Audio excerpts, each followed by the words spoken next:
शिवसेनेचे युवा सेना प्रमुख माननीय आदित्य ठाकरे साहेब यांचे करवीर नगरी सहर्ष स्वागत उत्सुक सौ प्रतिज्ञा महेश उत्तुरे, माजी परिवहन सभापती कोल्हापूर महानगरपालिका आणि महिला शहर संघटिका कोल्हापूर दक्षिण उद्धव ठाकरे गट, तसेच माननीय महेश उत्तुरे, अध्यक्ष उत्तम उत्तुरे फाउंडेशन कोल्हापूर।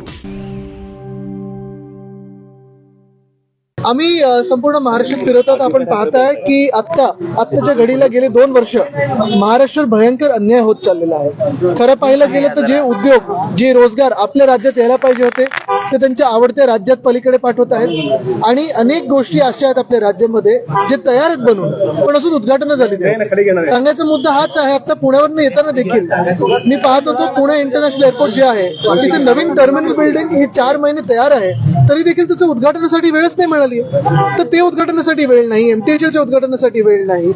परवा आम्ही दिघा रेल्वे स्टेशनला गेलेलो, 8 महिने ते रेल्वे स्टेशन तयार आहे, लाईट चालू आहे, सगळं म्हणजे वीज बिल भरतायत, कॉन्ट्रॅक्टर नेमलेले आहेत, पण कुठेही हे उद्घाटन झालेलं नाहीये। म्हणजे आपण नक्की महाराष्ट्रावर एवढा अन्याय का सहन करतोय हा प्रश्न, आणि आज मी तरुणांना हेच प्रश्न विचारायला आलेलो। मला वाटतं ह्याच्यात आता कोणालाही कोणाची भीती वाटत नाही। आपण पाहताय की ईडी, सीबीआय, आयटी हे एनडीएचे जे घटक दल राहिलेले आहेत ते जे सत्तेसोबत उभे राहतात आणि सत्तेच्या विरोधात लढतात, त्यांच्यावर दबाव टाकण्याचा प्रयत्न करत आहे। आम्ही लढत राहू, कारण आम्ही सत्तेच्या बाजूने, सत्यमेव जयते ह्याला महत्व आहे आपल्या देशात, सत्तामेव जयतेला नाही। जे निकाल येणार आहे तो येणार आहे, पण काल जे घडलेलं आहे, अध्यक्ष स्वतः मुख्यमंत्र्यांच्या भेटीला, एक तर घटनाबाह्य मुख्यमंत्री त्यांच्या भेटीला जातात, म्हणजे न्यायमूर्ती आरोपींच्या भेटीला गेलेत। असं होतं, कधी मी ऐकलं नव्हतं की वर्षा बंगल्यावर असं काही सेटलमेंट करायला हे लवादाचे जे अध्यक्ष म्हणून अध्यक्ष महोदय आहेत ते गेलेले आहेत। मुख्य गोष्ट हीच, ट्रायब्युनलवर तुम्ही काम करत असताना, जज म्हणून तुम्ही काम करत असताना जी एक सेमी ज्युडिशियल पॉवर असते त्याच्यात तुम्ही असं करू नाही शकत। अध्यक्षांकडून न्याय मिळेल अपेक्षा तर 1.5 वर्ष त्यांनी एवढं खेचल्यानंतर न्याय काय मिळेल? Justice delayed is justice denied हेच आहे। पण नक्की जर तुम्ही पाहिलं तर 2 इथे प्रकार होऊ शकतात। एक आहे जी डॉक्टर बाबासाहेब आंबेडकरांनी संविधान आपल्याला लिहून दिलेलं आहे त्याप्रमाणे गेलं तर 40 गद्दार हे बाद झाले पाहिजेत, पण जे भाजपला संविधान लिहायचंय आणि डॉक्टर बाबासाहेब आंबेडकरांचं संविधान बदलायचंय त्याप्रमाणे गेले तर आम्ही बाधू। पण मुख्य गोष्ट हीच आहे की हा प्रश्न नुसता आमच्याबद्दल नाही, नुसतं शिवसेना उद्धव बाळासाहेब ठाकरे पक्षाबद्दल नाहीये।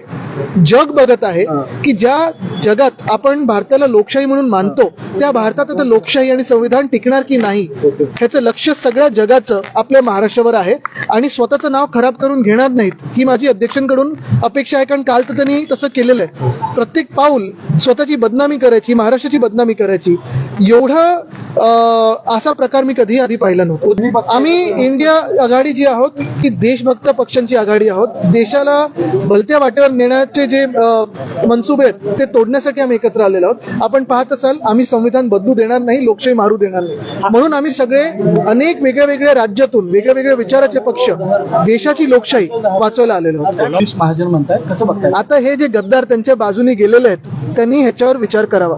त्यांचं राजकीय करिअर संपवून, 2 पक्ष फोडून आणि मग एक परिवार फोडून काय नक्की भाजपाने मिळवलं या राज्यासाठी हा प्रश्न पडतोच ना।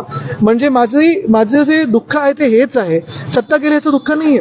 तुम्ही जर सरकार चोरलेलं आहे, पक्ष चोरलेला आहे, पक्ष फोडलेला आहे, हे सगळं करून जर तुम्ही माझ्या महाराष्ट्रातल्या तरुणींना नोकरी देऊ शकत नाही, रोजगार उपलब्ध करून देऊ शकत नाही, इकडचे सगळे उद्योग, Vedanta, Foxconn, Airbus, Tata, medical device park, bulk drug park, मला वाटतं टेस्ला पण आता जाईल, महानंदाचा तिथे जाण्याचा प्रयत्न आहे, आणि मग वर्ल्ड कप फायनल पण जर तुम्ही अहमदाबादला पाठवली, मग इकडचं सरकार तुम्ही काबीज का केलं आणि लोकशाही का मारली हा प्रश्न आहे।